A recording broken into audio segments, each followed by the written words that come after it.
Diamond અને textile city તરીકે ઓળખાતું સુરત હવે નકલી ખાદ્ય પદાર્થોનું હબ બની રહ્યું હોય તેમ લાગી રહ્યું છે।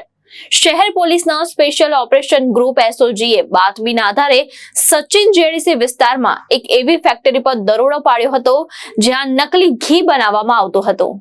સબકા ફૂડ્સના નામે ચાલતી આ ફેક્ટરીમાં લોકોના સ્વાસ્થ્ય સાથે ખુલ્લેઆમ ચેડા કરી માત્ર 1 કિલો શુદ્ધ ઘીનો ઉપયોગ કરી તેમાંથી 15 કિલો નકલી વિદુર ઘી તૈયાર કરવામાં આવતું હતું। પોલીસે સ્થળ પરથી લાખોની કિંમતનું નકલી ઘી, મશીનરી અને રોકડા સહિત 35.81 લાખનો મુદ્દામાલ જપ્ત કર્યો હતો। તપાસ દરમિયાન સૌથી ચોંકાવનારો ખુલાસો નકલી ઘી બનાવવાની પદ્ધતિને લઈને થયો છે। આરોપીઓ અત્યાર શાંતિ રીતે ભેળસેળનું નેટવર્ક ચલાવતા હતા। તેઓ 1 કિલો શુદ્ધ ઘી લેતા અને તેમાં મોટા પ્રમાણમાં વનસ્પતિ ઘી, પામોલિન તેલ અને ખાસ પ્રકારના કેમિકલ એસેન્સ ઉમેરતા હતા। આ કેમિકલ એટલું પાવરફુલ હતું કે તે તેલના મિશ્રણને પણ અસલી ઘી જેવી જ સુગંધ અને દાણાદાર સ્ટ્રક્ચર આપી દીધું હતું। આ મિશ્રણમાં ચોક્કસ પ્રકારનો રંગ ઉમેરી તેને ગાયના પીળા ઘી જેવું દેખાડવામાં આવતું હતું। આ રીતે માત્ર 1 કિલોમાંથી 15 કિલો ઝેર તૈયાર કરી બજારમાં ઊંચા ભાવે વહેંચવામાં આવતું હતું।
એસઓજીએ એક નકલી ઘીની ફેક્ટરી સચિન જીઆઈડીસી વિસ્તારમાંથી ઝડપેલ છે। 2029 કિલોગ્રામ ઘી, 15 લાખનો મુદ્દામાલ અને ટોટલ મશીનરી સાથે 36 લાખનો મુદ્દામાલ ઝડપેલ છે।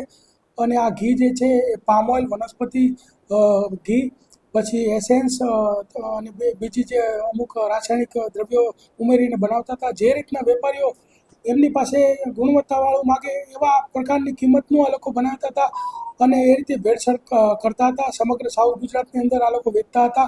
હોલસેલ ભાવે બનાવી દેતા હતા અને પછી છૂટક ભાવે આ લોકો વેચતા હતા। વધુ ભાવ લઈને 600 રૂપિયામાં આ લોકો હોલસેલમાં વેચતા હતા, ત્યારબાદ 1000 રૂપિયા સુધીનો ભાવ લઈ અને વેચતા હતા। છેલ્લા 2 વર્ષથી આ લોકો આ પ્રવૃત્તિ કરતા હતા।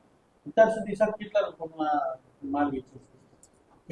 અત્યારે 2 વર્ષમાં લગભગ ઘણા બધા વેપારીઓને માલ વેચ્યું છે। આખા સાઉથ ગુજરાતમાં આ લોકો સપ્લાય કરતા હતા।